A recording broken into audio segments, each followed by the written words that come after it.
All right, gentlemen. So if you could be an Avenger, which one would you be? Are we talking just the original 6? Yeah, of the original 6. You just got out of Avengers. You're like a 12-year-old kid who just had a field day watching Avengers, and you see this Avenger. Iron Man. I mean, Hulk, probably. As a little kid, when I was younger when I saw it. But like the thing is, like all of them seem tragic. I don't know. Like you could say Captain America, but then he's out of his own time. I mean, yeah, that's true. I suppose Iron Man would be the less tragic because like Thor, you're like, oh yeah, I could be a demigod, but Demigod with lightning powers. All of his people around him. If I was to be an Avenger, hopefully this clip is still here. Yeah, if I was to be an Avenger, I would be. This is what happens when Seth has not put this on the soundboard. Shush. This is who I would be. We need you. Yeah, more than you know. Not that much. I would be Phil Coulson. the greatest Avenger, Phil Coulson. You're willing to die for the Avengers? You just broke your own rules though, because you said out of the original 6. He's part of them. Would that make 7? He's not that. Yes, exactly. But Fury specifically calls him an Avenger in Agents of S.H.I.E.L.D. Agents of S.H.I.E.L.D. Okay, that happened after the Avengers though.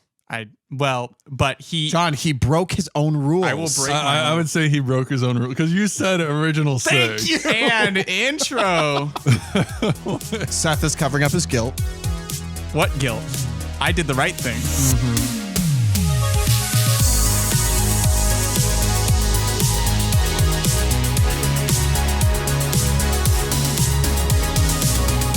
Good morning, afternoon, and or evening, everyone, and thank you for tuning back in and hanging out with us. We are the Genesius guys. I'm Nick. Filling up Kyle, I'm Seth. And I'm John. And we're 3 Catholic dudes who love to talk about movies. This is the Genesius podcast, but we're not just talking about one movie today. Did you say podcast? Did I say podcast? The podcast. Less podcast, more podcast. Am I right? Oh my God. Ben Swallow. I mean, we do have at least one Norse god who's quite ripped. Who's quite ripped. Does he get his shirt off at all in this movie? I don't think so. No, he not doesn't. In the Avengers. Not in the Avengers. We're not doing a movie right now. Sorry, well, but we're. I mean, if we're talking about encompassing all of them, yes. We are talking multiple movies. That's fair. But I think he definitely does in the second one. That's true. Because there's like the whole cool thing. Yeah, because he takes a bath. Yeah. And electrocutes himself, but somehow doesn't die. Well, so I have to interrupt here and mention that Kyle was scheduled to be in this week, but he said, "Oh yeah, that's right. We talked about Kyle coming today." Yeah. What happened this time? He asked me if this was the real life or if this was just fantasy, and then said something about a landslide. I don't know. Was he a poor boy? Yeah, no escape from reality. No sympathy. Yep. We're playing this joke a little much. Mm-hmm. Knock the Kyle. Are you saying is he traveling to Bohemia? Is that what you mean? Oh my gosh. Yeah, something like that. But yeah, so he'll be back with us next week, hopefully. Wow. I wish I could clip that. Hold on. Can you hit me with that again? Is that something I can do live? No, I don't think I can. Dang it. So as you can tell, the board does not seem to be on the fritz today. No, it's not. Hasn't done anything stupid yet. Good job, board. Good job. Here. So what are we talking about today? Something different. So we are actually talking about some movies that we've talked about for the past 6 weeks. This is to close out phase 1. So I mean, as we mentioned. Well, isn't it the last like 12 weeks, but like every other week? Yeah. Oh yeah, I suppose. But anyway. So our original plan was to encompass the entire Infinity Saga, but that was a bit much. Plus there's a movie coming out that we do want to cover because it's part of a pretty well-known franchise. Yeah. So we decided for both those reasons to split the Infinity Saga into the 3 phases that it is. So this is our retrospective on phase 1. Yeah, so we'll take some time here. It'll be probably normal episode length. I think this is going to be the first published episode where we did something really different. Yeah, that's true. Because we did an episode Well, that was different. It's never been published. Yeah. Wait, but I mean, what about the Sense and Sensibility? That was pretty different. That's true. Because it was a That's play. Well, but even so, we were talking about a specific production. Right. And in this case, we're not. Okay. This is very much a recap episode. So I want to talk a little bit about phase 1, about our thoughts on it holistically, the legacy of phase 1. Our rankings. Yeah, and our ooh, yeah. Yeah, I went great. hard on this. Yeah, you're gonna have to. I'm gonna have to pull some screenshots off of this and throw this up on the video for all of you. But we have all of the scores. So I have our scores, and then I have how we ranked them. Gotcha. So two different tables. So That's exciting. Interesting. let's get right into it. Yeah, let's get into it. But let's do the score stuff last, like we typically would. Sure. And let's just chat.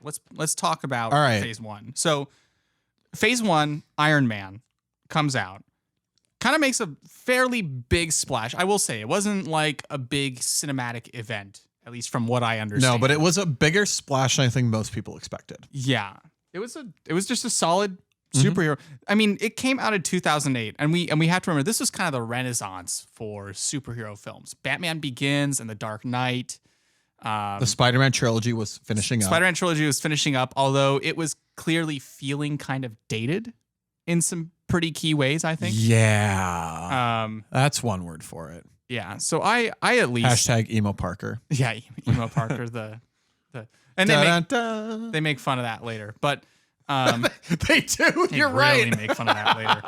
But yeah, I would say that overall that period, the late 2000s, was very much a renaissance of superhero filmmaking, which was let's take all of these characters and let's put them in a very grounded environment where we can explore their psyches in a very relatable way. And so you get this with Batman, right? With Bruce Wayne in kind of like an analog to, I guess, Chicago would be a good. I think they film a lot of that in Chicago. I thought it was Yes. Atlanta. They mix a lot of stuff. The idea But behind it definitely feels a lot like Chicago. Yeah. The Gotham City there.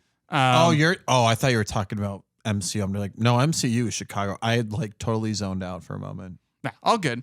Yeah. So Batman really making a comeback. When was Green Lantern? 2011. Okay, thank goodness. I Thank wouldn't go- call that thank one a goodness. comeback. That was definitely Well, it didn't spoil like that period of time. Ryan Reynolds made fun of it in a movie he did 5 years later. Yeah, it was not. Oh, good. it was a bomb. Like it did not, or dud, whatever you want to call Well, it. the VFX, just from what little I've seen of it, the VFX are terrible for 2011. I also don't think they were as bad as some Marvel movies we see today. Movies or shows? That's a fair point. Yeah, I was gonna say. I can't totally argue with that. I can't say that about the recent Guardians of the Galaxy movie because it's time of recording, it's been out and I've already seen it and I want to see it again. Yeah. So I heard Guardians was really good, really solid. It takes a lot to get me super emotional in a movie, and this one hit me in all the right places. All the right places. Just right in the gut. Yeah.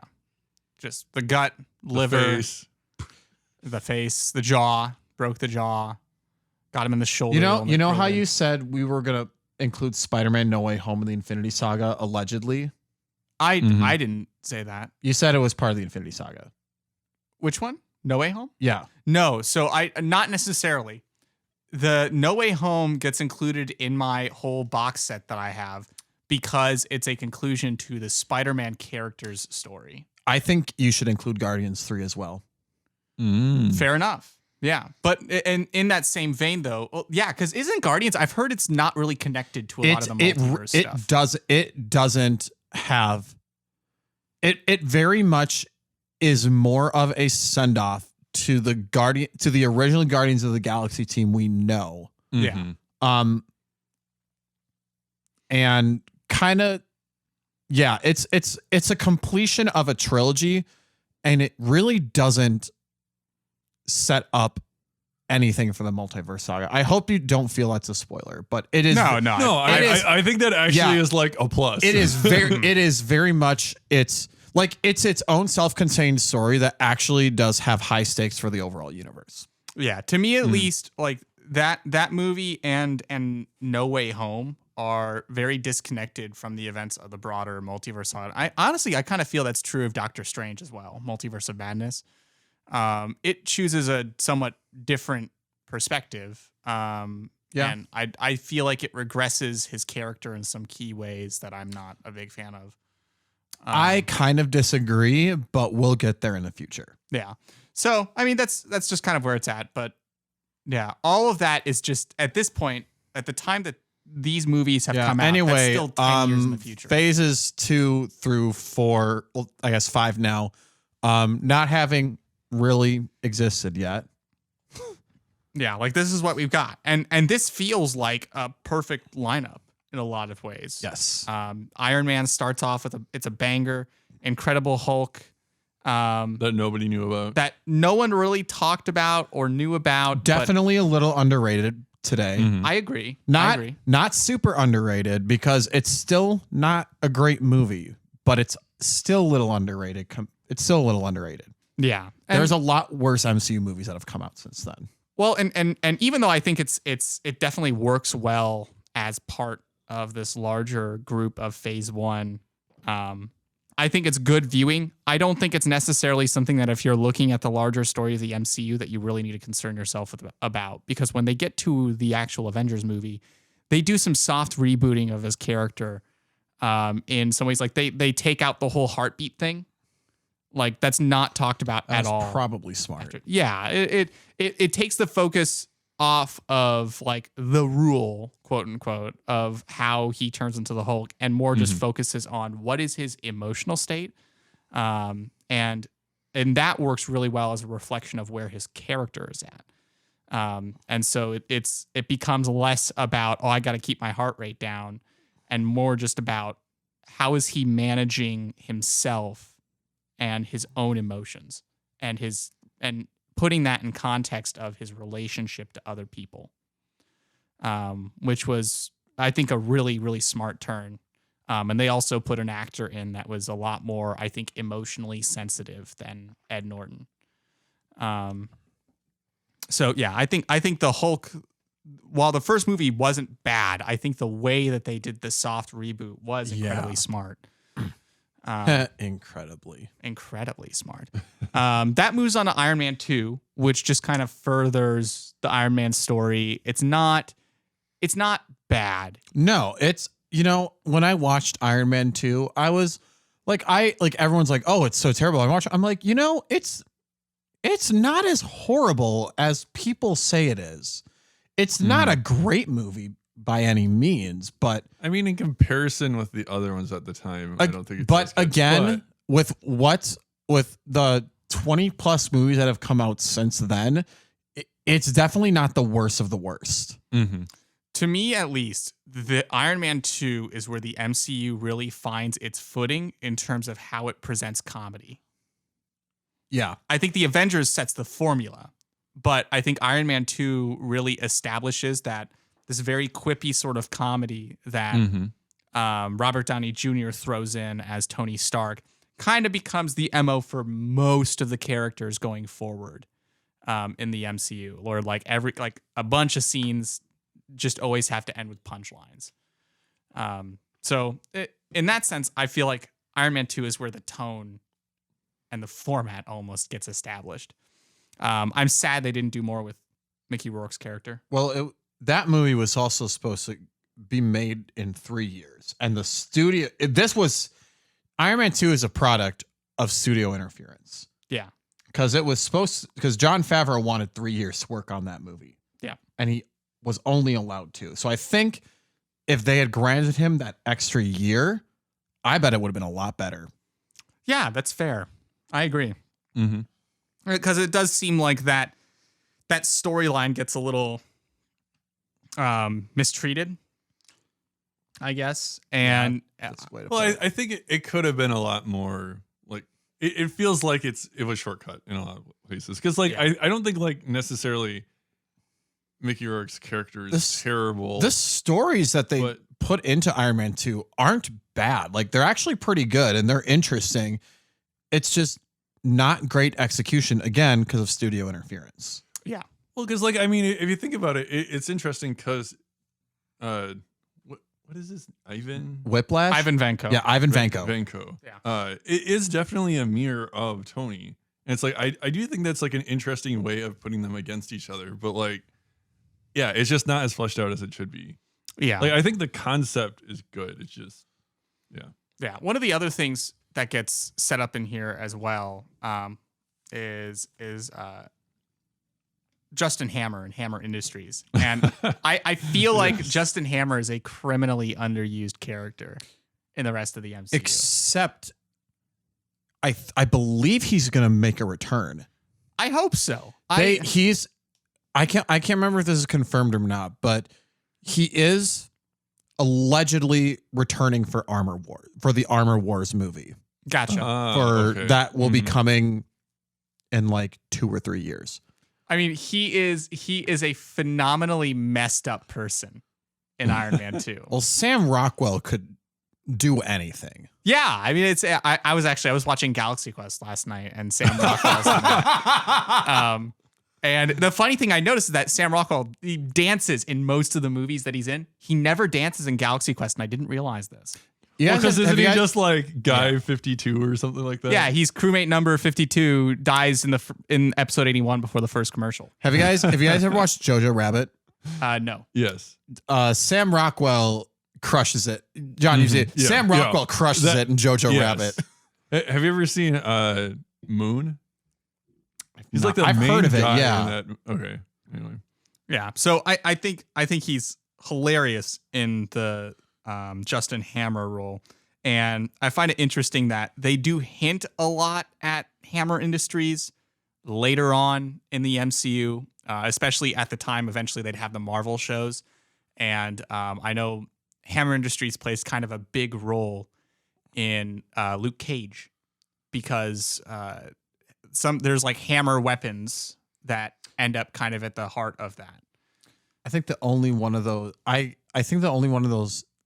Marvel Netflix shows that I did watch. I watched Daredevil all the way through. Mm-hmm. And, That's the best one by far. and like season 1 of Jessica Jones, which I couldn't watch more of. It was too Intense.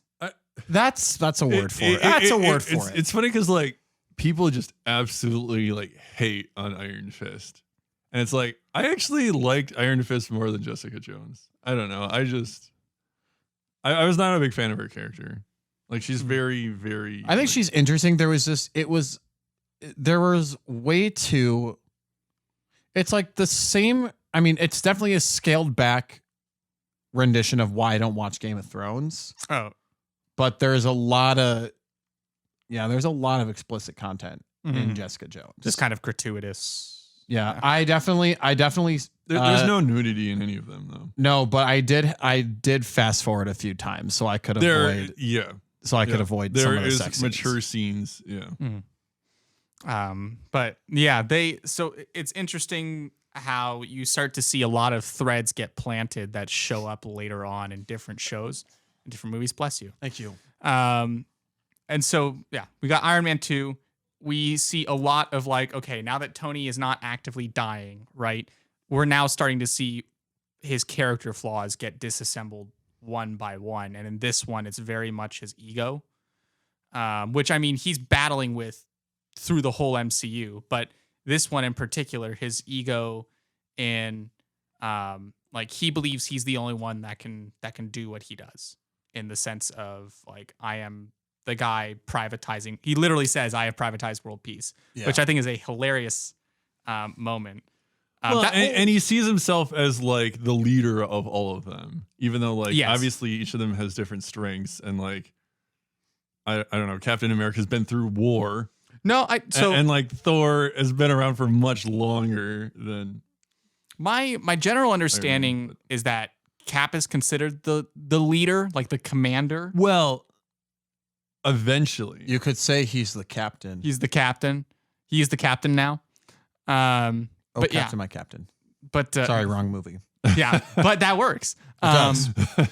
But no, so Tony becomes kind of like the bankroller in a sense. Like he's funding all. He's the technology. financial liaison. Yeah, he's got all of that. But Cap is very much the strategist. He's the person who understands how to fight a war.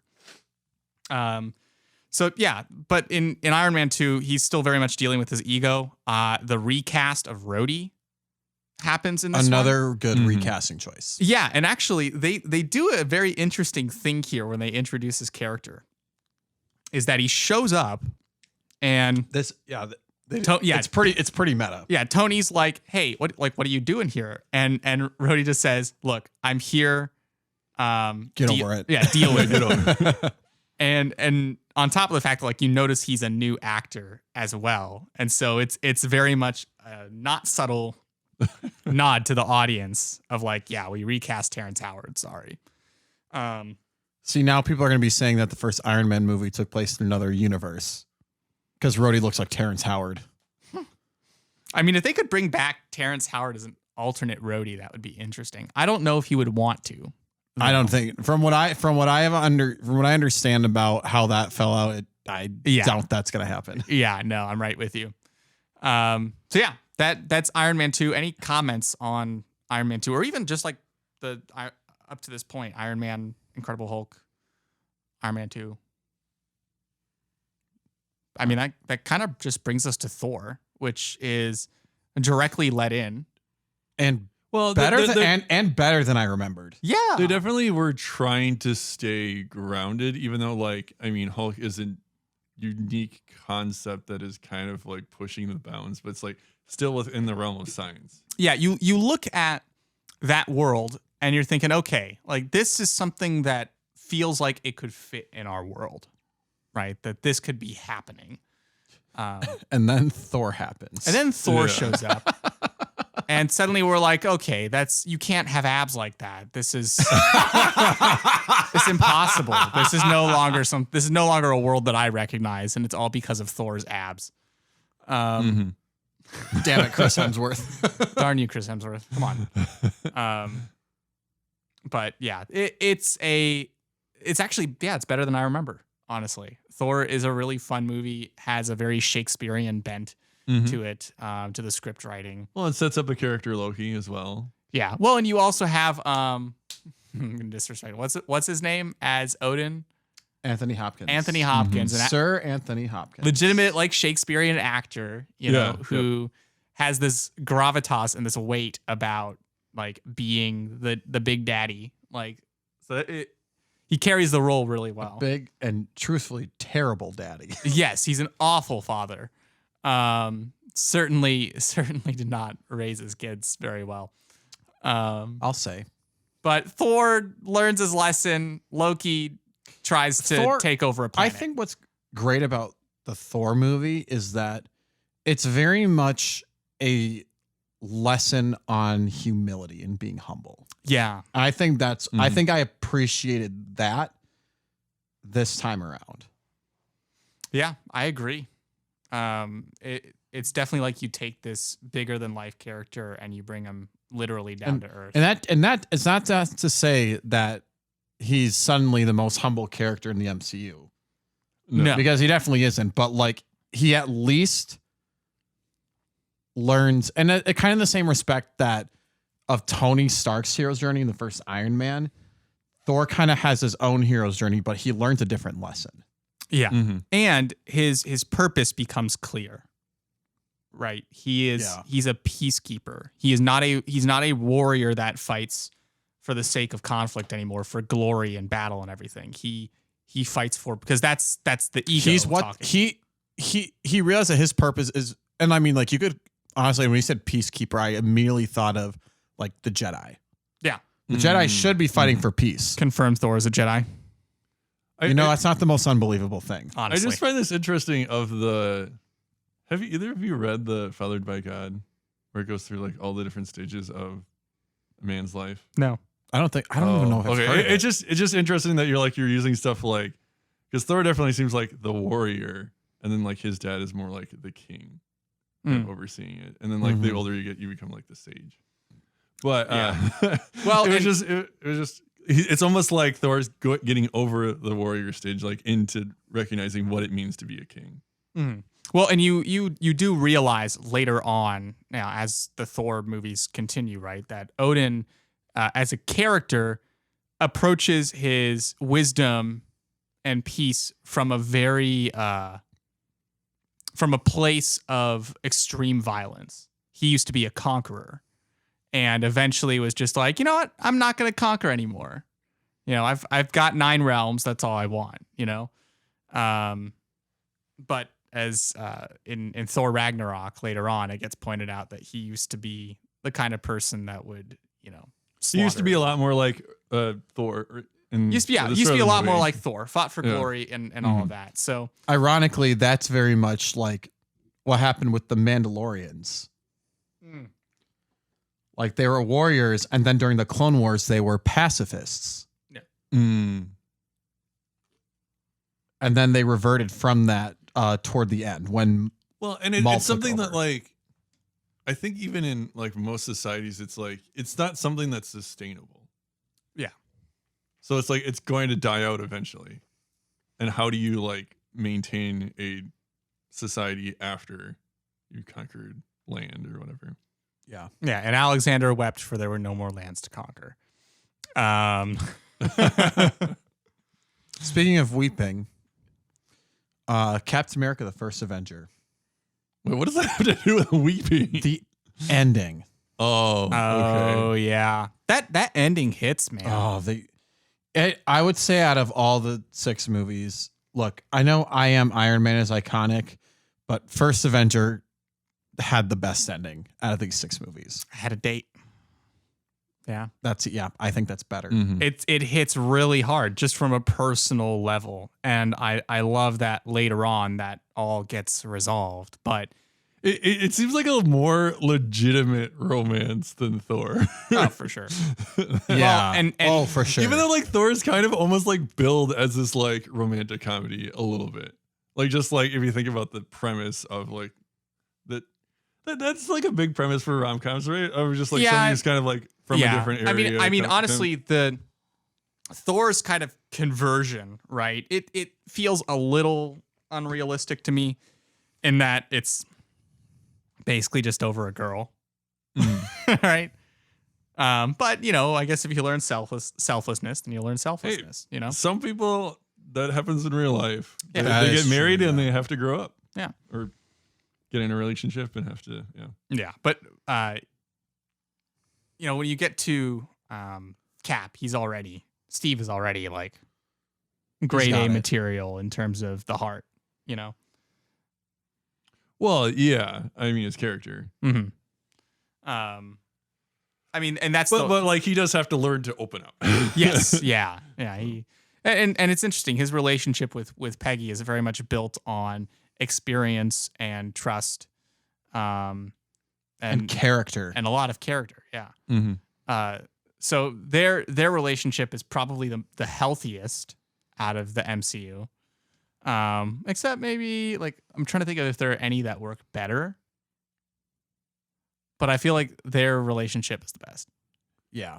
It is interesting. At the time of these 6 movies, yes. There could be I think as we move further along in the MCU, we might see a healthier one. Yeah. Have you ever like kind of noticed just like looking at all of them in general of like the different kind of types of movies each of them are gravitating a little bit more to? I mean, it's very obvious with Captain America. It's like they're going off of like World War II movies. Yeah, it's a period. It's literally a World War II movie, just fantasy. Yeah. But like for instance, the Thor definitely feels like a fantasy, but like with comic book elements. And then like it's a Shakespeare fish out of water comedy. Yeah, and where would you put like Hulk? It's almost like it's kind of like a Jason Bourne because he's like trying to. yeah. I get Bourne vibes. Yeah. But then that's it's a good, also that's a good like- way to put it. When Hulk comes out, it almost like feels like a horror movie. Yeah. So it's like a weird combination. No, I remember the start of this movie. We were watching it, and there's that whole chase scene where they're chasing Banner through these streets and these narrow passageways, and it feels like a Bourne movie. I was really impressed with how they shot it, and then it turns into, he turns into the Hulk, and it becomes just like a horror film. And it's I'm watching this like kind of gripping my chair. Just because it was such a tonal shift, but it was just so ominous. So I in that sense, I enjoyed Incredible Hulk from a stylistic perspective. It was really good. I think the most obvious one though is after. Sorry, I don't mean to scroll down, but I mean after Avengers, Ant-Man is like a heist movie. Yeah. that just happens to be like have comic book characters. Yeah, but we're not there yet. It's gonna take a No, while. but I'm just saying like it's almost like they're starting That's like to do toward that. the end. though. That's like toward the end of the year when we talk And- about. and I mean- Ant-Man. But they're starting to like set up kind Yeah. of like, oh, Yeah. this is kind of the style for that character Well- of movie, and this is the. And Winter Soldier is like the spy thriller, right? Has that kind of vibe to it. Well, because they can't do a period piece again. No, I mean, I guess Captain Marvel is kind of like a '90s period. no, but no. I don't think Captain there's Marvel. really. We don't speak of that here. Not yet, at least. Hey, there is a movie that I don't want to speak about that we're going to cover soon, anyway. So, Which one? Thor: The Dark World. no, Why are you looking at me? because there's a sequel that's coming out in the theaters after the one that shall not be named. The Marvels? No, Indiana Jones. Oh, Dial of Destiny. No. No. Kingdom of the Crystal Skull. Oh, Yes, exactly. You know what? That film's worse than The Last Jedi. It's worse than the Hobbit trilogies.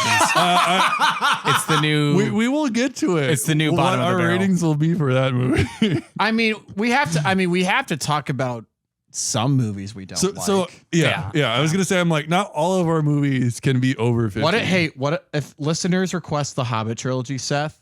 Then we have to do it. I would. Here's the thing: if we're gonna do the we Hobbit can trilogy, discern what people put in Actually- there. We don't have to do everything that people say. I have a fantastic idea. Is that there are edits of the Hobbit trilogy out there that are basically just like the Hobbit story, and they cut out all the extra stuff. I'm it's really probably curious. still like because okay, Oh, it's like 4 hours. It's probably one movie. The barrel thing is in the Hobbit book, but they expand it so much and make it insane. But isn't that what they do with the Battle of the Five Armies? Because the book, it's like 2 pages. Well, and because he's they knocked turn- out for it. Yeah. And they turn literally 2 pages into like a movie. a Also- 3-hour movie. Bilbo literally sleeps through it. Yeah. Yep. Yeah, that is kind of lame. Yeah, it sucks. Although the song that's in the closing credits is fantastic. Oh no, the Oh, song the the Misty song is you know what he that song The is very, sung by? Fond Farewell. Yeah. Do you know That's a great song. Do you know Oh. who that's sung by? Yeah, it's one of the it's either Mary or Pippin. Yeah. Yeah, I knew Billy that. Boyd. Billy Yeah. Boyd, that's his name. Yeah. Yep. It's awesome. Especially because I didn't realize that at first. I'm just like, oh wait, that totally is the same guy. It's And, awesome. and speaking of things that come together, that The gets us to the Avengers. Avengers. Yeah. I mean, what can we Well, say about yeah. the Avengers? Yeah, there's It was there's amazing. yeah, there's not really much we can say about that people don't already know. Like it is- it's clearly an achievement. It is. It's a phenomenal movie. I've said this repeatedly during our episode on it, so I won't tread over it too much because we recently did a whole episode on it. But the script is so economical. It has a very solid 3-act structure. The whole like first act, you're just bringing everyone together. The second act is their conflict. They're trying to figure out how to work together. And And the then third act is is those one- things coming together. Yeah, all those things coming together, just one giant friggin' battle, and it's amazing. We actually got some fantastic listener feedback on that episode from our friendly neighborhood liturgical director. Oh yeah, that's right. He had some great stuff to say about the episode and about the Avengers in general. He commented a lot on the score, actually. He had some good points on. He argued that there were other scores in the MCU that do a better job than Avengers. What was his? I got to go back to our text chat here because he mentioned something specifically. Here we go. I doubt that it was Iron Man. No, it wasn't. Because those are just all licensed. Yeah. No, there is AC/DC, there's actual score to Iron Man, but it is terrible. Yeah, so it's not bad. I think it accompanies. It fits the vibe, but it's like it's not like I think like a music score, like a movie music score, has to be memorable. Like, well, you have to do it with like specific like it's fine if you use like licensed published or like songs from like artists. Oh, that would obviously be on the that's not radio. an issue because that's partly what makes Guardians of the Galaxy so fantastic. But yeah, trying to create a vibe, and it's like I get it. There was like because obviously you have to use the Black Sabbath Iron Man song in there somewhere. Yeah, like well, it's duh. guaranteed. Well, like I don't know, like AC/DC. I mean, it works. It does. Like, I think it fits with Tony Stark's vibe. Well, Yeah. and if we're going to point out the actual score of the film, the moments that are most memorable are the ones where he's suiting up. yeah. Oh, for sure. The work, the orchestral work when he's suiting up, I can't tell you how many, probably hundreds of times I've rewatched the scenes of him suiting up in that movie. They feel so like visceral, and all of the visual effects have such a good weight to them that it just like it made me like drool as a kid. Just like it was so good. Like I got so hype off of that stuff. I do kind of wonder, okay, like how many people actually had seen, like, let's say they're just like, oh, I really like World War II, and they just saw like Captain America, and then they're just like, oh, Captain America's in something else, and they saw the Avengers, and then like because they did so much, like so good of work on all of them, that they went back and saw the other ones. Like, I mean, that wasn't my case. Well, but like, yeah, and to I be- can imagine there's people that have done Avengers that. I think absolutely has that effect where it's like if that's the thing that you started with and you learned, oh, there's other stuff before this, that I think honestly, like Iron Man is OG, but I think Avengers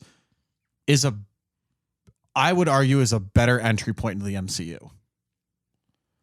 well, because this I think is part of Because then you can at least be like, oh, I really like this person, and then you just go watch all their That's movies. right. yeah. Whereas, like, if you start with like Iron Man or Captain America, it's like, I think I would say like these days, they're not like people know the Avengers as a whole probably more than the individual characters. Sure. Yeah. Well, And if they don't like vibe with one of the characters, it's like you don't have like, for instance, if your first one was Thor and you're just like, I really don't like this movie, then you might like not even watch anything else.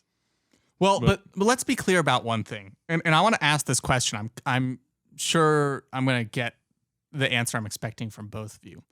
As a whole, do you think that the Marvel Cinematic Universe fan base is growing or shrinking right now? Ooh, That's a really hard question.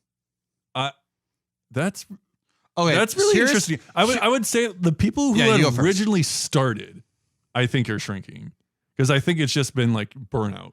There's like too much, but Do I you do think think new people are joining? depends on age group. Do you not? I'm saying in 'Cause general. Do you think that the amount of people that actively give a crap about the MCU is currently growing or shrinking? I think shrinking. Shrinking. I would also agree shrinking. So this is kind of what I have to comment about this, right? And again, I'm saying this having been the only one to see the new Guardians of the Galaxy movie. So far, yeah. I mean, I'm sure I'm going to see it. Well, yeah, so far. So like, I think phases 4 and 5. Well, not really. I can't really say 5 because there's only 2 things from phase 5 right now. But phase 4 has been really all over the place. Mm-hmm. And I think because they were pooping out so much content that was mediocre quality, I think that lost a lot of people. Yeah. I mean, obviously, there are exceptions like Spider-Man No Way Home is a clear exception Yes. to this rule because it was as great as it was. I'm sorry. I have the visual of like Mickey Mouse. I mean, Hold you on, did hold on, say no. Is it like the peanut butter blossoms no. cookie, but the elf on the shelf's butt is hanging over it? No. He poofs out Loki and WandaVision and then wipes, and that's the Eternals, right? wow. That may get cut from the podcast, but that's good. Oh, I kind of want you to keep that in because that was a really funny way to put it. But no, like it. Even if okay. Can I finish my thought? Yeah, go for it. So, yeah, like Spider-Man No Way Home was a standout. WandaVision and Loki stood out. Like those three things are absolutely great. Everything else, I mean, I personally put Doctor Strange 2 up there too because I just loved that movie. I know you guys weren't as high on it as I was, but but like I think we can I guess also because I didn't even think about the specials, but both the specials, Werewolf by Night and the Guardians Holiday Special, also were standout. Werewolf by Night was really good. Night was phenomenal. I was pleasantly surprised. I must confess, I still haven't seen either. Watch it. Actually, you're supposed to definitely watch. Yeah, before. watch the Guardians Holiday Special before you see Volume 3. Yeah, because for sure. Yeah. There is some. They don't really touch it in as much in the movie, but like there is some stuff that will be more helpful to know. Okay. As you watch Volume 3, that is introduced in the Holiday Special. That might be something that I watch then. And tonight. it's only like an hour, so it's not going to take up that much of your time. Yeah. Anyway, so those 5 things are I consider like absolutely great. That and then like Quantum Mania, like I said, I've liked it a little less the more I thought about it, and I've seen it more than once. So like I definitely agree the fan base is shrinking. Okay. Because I think people haven't been as pressed with the content, which, to be fair, a lot of the issues was not just because of like, the Disney CEO execs switching back and forth, but also like WandaVision, the first thing that's come out since the Infinity Saga, happened just after the height of COVID. Yeah. So COVID, I think, affected a lot of the production quality that was going on, and which it's like that's not something we control, but it was a lot of content, like more content than I think was really necessary. I going remember, forward. But I think again, having watched Guardians Volume 3, I genuinely believe, and I said this when I walked out of the theater on Friday, I genuinely believe Guardians of the Galaxy 3 will restore hope for the MCU. Okay. So let me. But I did want to just like add a little bit of. I'm trying to bring this back around, man. But it's a really interesting point. Let John make his point, and then we'll circle back. Yeah. I just. Well done. I feel like even if it was like really good content, I think like it's really hard to top Endgame and like keep people's interest because there's just so much. Like it's like the normal viewer, I don't think can watch like all of these shows and have everything tie in and all the like it's just like it's a lot even to ask them to watch Infinity War, but like a lot of people that like even for instance my mom doesn't like tend to watch like every single one, but like she really liked those. And it's like I think trying to do anything past that is just like asking too much of some people. I think that's the problem when you have a mega movie like that, but you just don't know what to do after it. Yeah. So you, my old friend, have nicely done. Nicely done. Old friend, you have stumbled on exactly the point I was making. It's not a statement of quality because I agree. There's been some good stuff in Phase 4 and even here into Phase 5. Now Phase 5. Now Phase 5, yes. But I think on the whole, right, we're now at that critical mass where in order to understand what is going on in the MCU, you have so much to catch up on. Because if people had seen Avengers here, right, and they were like, oh, I'm kind of digging this MCU stuff, first of all, you wouldn't even necessarily have to have watched all the previous movies to keep going forward because they do such a good job of doing mini introductions. But you only had, what, 5 other films to watch?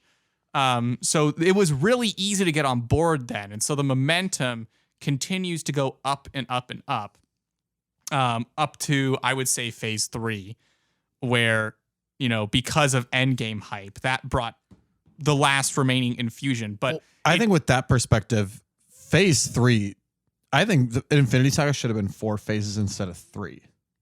Because when you put it like that, phase 3 was like, I think phase 3 should have ended with Avengers Infinity War, and then phase 4 top it off with Avengers Endgame.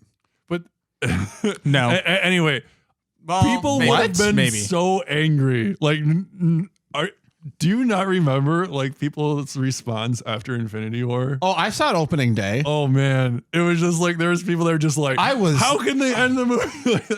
I were remember. just like, So you guys all know Gracie Taft, right? Yeah, So we went to college together. Yeah. I don't know if you guys knew that, Yeah. but we went to college together, and I remember I got her. I introduced her to the MCU and like Marvel stuff, and I remember. By the way, she's like one of the most fun one of the most fun people to watch Marvel movies with if it's her first time, because she reacts so strongly.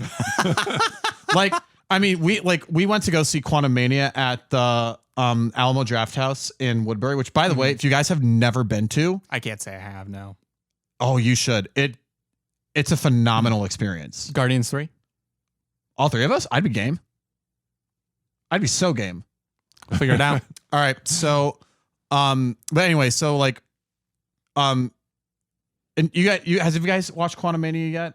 no. Okay. Neither of you have. It's like, I really it wanted comes to, on Disney and Plus then- on the 17th. So. yes. Okay. So Okay. like she was like laughing loudly at some of the parts in Quantumania. Mhm. Some of the stuff that I mean, I don't think most people would find funny, but like, she would be good to be in like the audience of a play because then you can get feedback. that's what people say about me too. Yeah. Like Nick Messer said that about me for Sense and Sensibility, because I laughed at a lot of the jokes, and he's just like, okay, that lets us know that these are good jokes. yeah. But anyway, so like, I felt bad. I ran into Nick Messer at your birthday party, and I totally like, you seem familiar.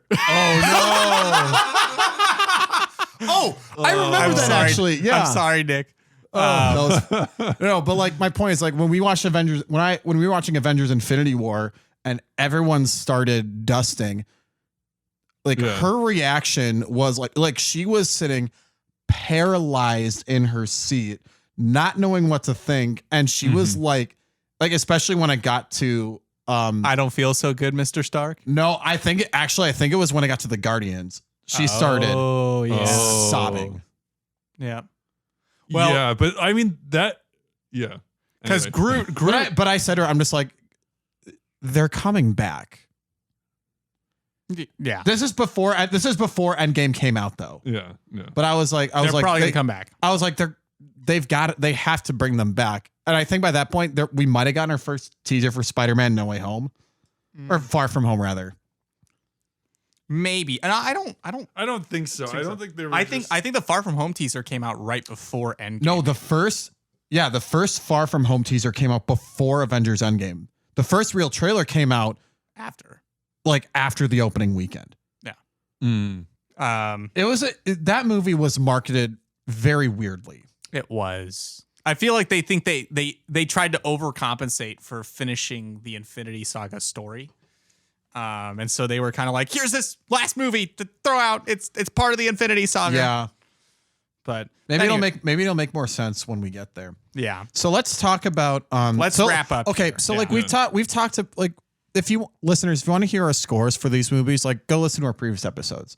Because I don't think we have to rehash. Well, but I think this is interesting though. yeah. If So we just wanna- I have this table here that has our individual rankings, and I'm going to do this with every franchise that we do. Like I'm going to Yeah. put this on Sure, the retrospective. So we have our ranking as a podcast, like our combined ranking versus our individual ranking. And Seth's ranking and the Genesius ranking were exactly the same. Not the same Let's scores, go. but they were. But look at this. They're exactly the same. Yeah, that's right. so topping at number. So at number one. Let's start at the bottom. Let's start at the bottom. Yeah. So Sure. Yeah. So for number 6, it was mostly unanimous. I was the odd one out because I put Incredible Hulk at the bottom. Yeah, and that's and that's not to say it's an awful movie. No, I just scored it the lowest. And well, we'll just go up a second. What is our lowest score and our highest score for the movies? our Just overall. like numbers or like Yeah, in the yeah. ranking. Our lowest score overall was 65, and our highest was 96. predictably that's from me. Oh, you gave it You 65 kept to the Iron Man 2. decimal. So that's still over. It's over Unpredict- 50. So Yeah, like, so predictably Seth had the lowest overall score, but unpredictably John had the highest. Yeah. Viewers and listeners, I'll have you know, Nick is such a nice person. He kept my decimal number. Don't make me regret my decision. Okay. Don't make me regret it. I will speak no further. All right, 66.67. I mean, to be fair, 2/3. I did the same thing for Avengers, Okay. and I hate you for it. Thanks. Thanks, So- bud. you're my friend. So, for number 6, Iron Man 2 was kind of like the general consensus between the three of us. And then I said Incredible Hulk, but yeah, that's not saying a lot. And then number 5 is where it kind of starts to split off a little bit. So Seth and our overall Genesius ranking was very similar. John had Captain America as number 5, and I had Iron Man 2. So Iron Man 2, I understand. Captain America is one I didn't expect. I didn't either. I was kind of surprised when I saw this. I just like Hulk more. Oh, interesting. And that and that shows I and, like this actually is like I'm like that. Yeah, I would probably put them again. and in order. that shows in number 4, which Seth had Captain America, yeah. John had Incredible Hulk, and I had Thor. Yep. But Thor I still gave a pretty high score. Yeah. Yeah, to me, yeah, Captain America and Thor kind of being the middle of the pack makes sense to me. Just because they were very much the middling movies. They weren't incredibly like insane or cool. But they definitely did the job that they needed to do. Yeah.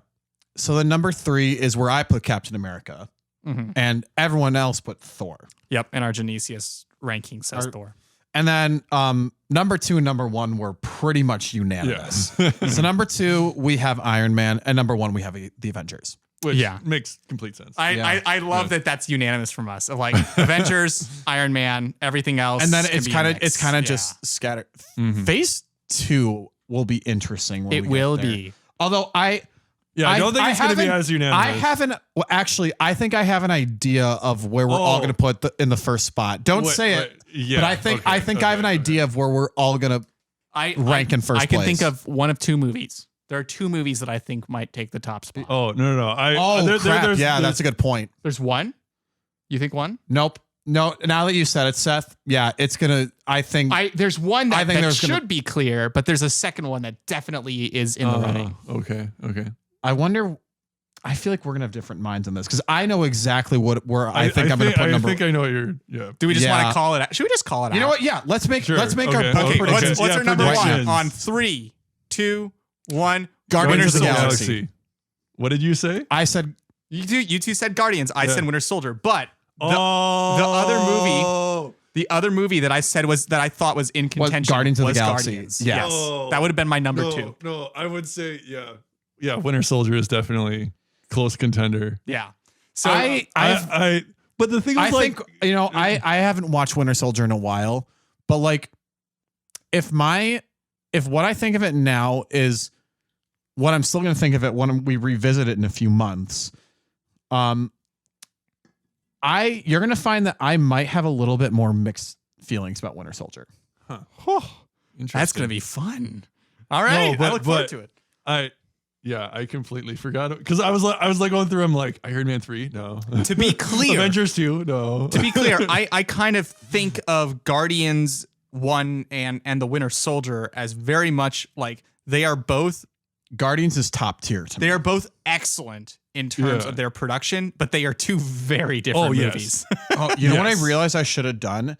I should have averaged all our scores to see what we would have thought of Phase 1 in general. Well, I don't think it's a necessary. It's really a metric that makes sense. Isn't that what the Genesius score is? Isn't that the averages? Well, he means like averaging all of the Yeah, Genesius like what we thought of Phase 1. I mean, I can do it. We can do that for the second one and just say. Well, I can do it really quick. That's not an issue. So, in Genesius score for Iron Man, I can read. It's fine. It's fine. No, I'm making a new. Oh, you're making a gotcha. All right, Nick has he's got a big thing. So, do you want me to average across all three of ours? Or just do the Genesius for now? All of them. You know what? Why Okay, not? I'll do Genesius. Do you want to take yours? Yeah, I'll take mine then. All right. So going across the board, then we've got Nick. What is your Did you put average? a stamp on that? So you know where it is. I have a marker in there. In general. Gotcha. Okay. Yeah. So, as we did this, my overall score for Phase 1 is an 88. All right, mine is going to be we're going to call it a 77. Yeah. And mine was an 85. And I'm willing to bet if we average those three, it'll come out to our overall Genesius score of 83. Yeah, roughly 83. Yeah. Yeah, 83. It's basically 83. So yeah, Math is wonderful, guys. overall, it's a pretty solid ranking. We were pretty high on Phase 1. Yeah. So really super impressive. Yeah. It was a very enjoyable thing to watch through again.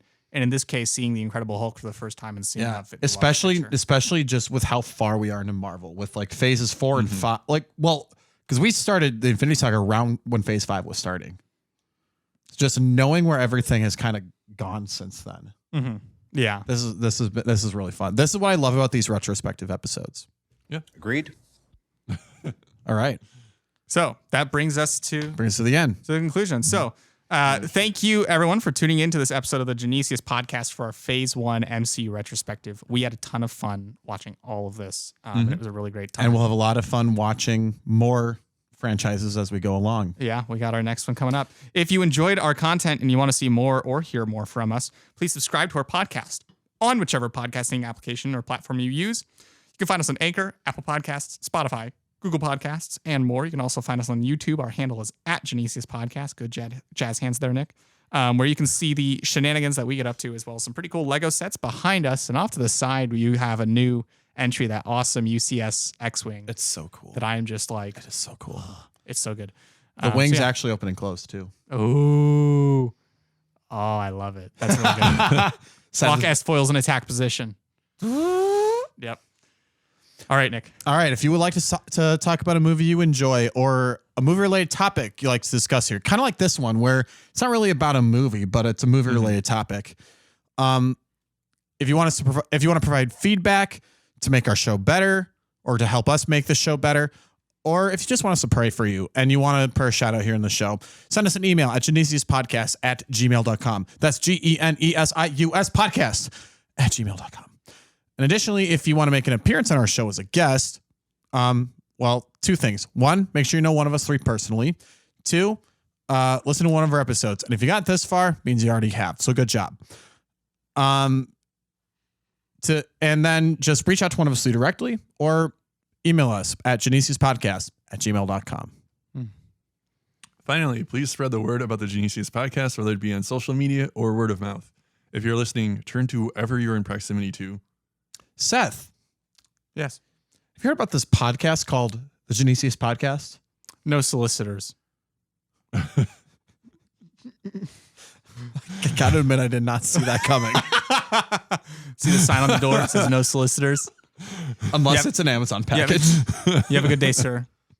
I've seen many creative. Well, he at least tried. You tried. I've seen a lot of not creative getting through no to me. soliciting signs on my job. They're not going to solicit me. So, or shoot a text to all your friends, family, and coworkers and tell them about our podcast, whether it be right at this moment, at a family dinner, at a work meeting, or on date night. Wherever you are, whatever you're doing, Seth is please sitting in tell his them seat right about now. us. And please pray for us as we continue to create and use our gifts to give glory to God.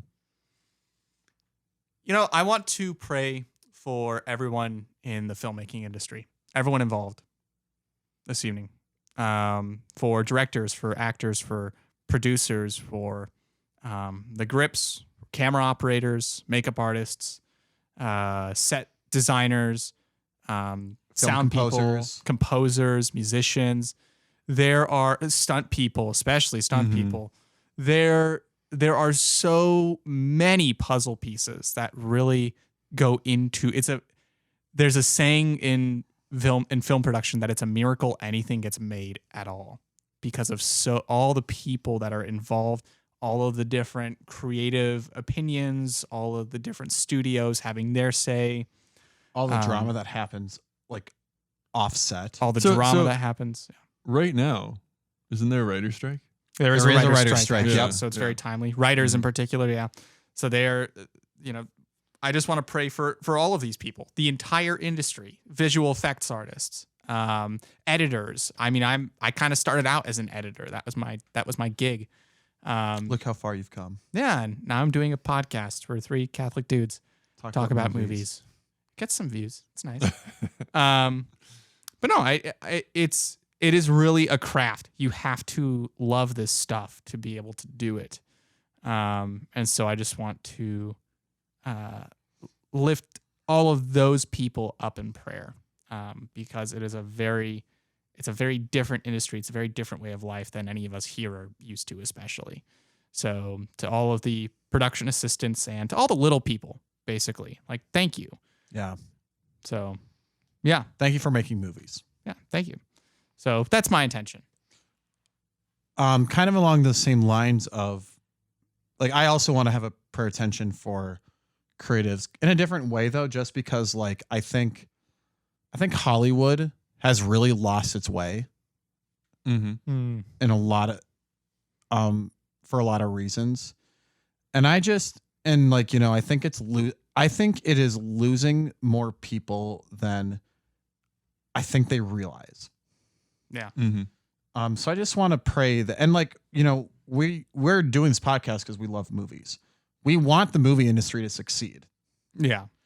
That's why people passionately argue about things, is because they just want the thing to succeed. So I just want to, I think my prayer intention is that Hollywood, like the industry as a whole, I'll just pray that we get like genuinely good movies again, where it doesn't feel like there is an agenda in the background. Yeah, it doesn't feel like there's a re-education happening. That's one of the reasons why I'm so high on Guardians 3. It's surprisingly not woke. And the one like seemingly woke thing it's actually very tastefully done in a way where it's like they're not trying to shove an agenda down your throat. It's literally a joke that works in service in the story. And it's not trying to give you any messages. Like, it's genuinely funny. So just pray. So yeah, just prayers for the Hollywood industry, and that the passion for making movies can be realigned. Yeah. Anything to add, John? You don't have to. Just not only I guess the Hollywood, but our society right now with the whole shooting that happened in Texas. Yeah. For all the victims of that. Seth, Would you would you like to lead us in prayer? In the name of the Father, Son, and Holy Spirit. Father, we lift up to you today the filmmaking industry, Hollywood, for all of the people involved, for the directors, the writers, the camera operators, the actors, the actresses, set designers. There are so many people who are involved in making movies, and we just lift up to you those people, both for the effort and the passion that they put into their work, and for the current current cultural crises that is occurring in Hollywood. And we just ask that you bring the light of Christ into Hollywood, as we see in many different cases now we're starting to see, and that's a beautiful thing. We also lift up as well victims of mass shootings, of senseless violence. We pray for the victims. We pray for the perpetrators. We pray for first responders and bystanders and everyone affected by this. We entrust all of these things and our sorrows and our troubles to your sacred heart. We pray, Our Father, Who art in heaven, hallowed be thy name. Thy kingdom come, thy will be done, on earth as it is in heaven. Give us this day our daily bread, and forgive us our trespasses, as we forgive those who trespass against us. And lead us not into temptation, but deliver us from evil. Amen. Saint Genesius, Pray for us. Father, Son, Holy Spirit. Seth, thank you for leading us in prayer. John and Seth, as always, thank you for podcasting with me. I know we had to work out a little bit of scheduling things, but we made it work. Yeah. And listeners, thank you for tuning in with us. Tune in next Friday at noon, where we talk about our first Wes Anderson movie, The Grand Budapest Hotel. But until then, we are the Genesius guys. I'm Nick. filling in for Kyle, I am Seth. And I'm John. And this is the Genesius Podcast. God bless everyone.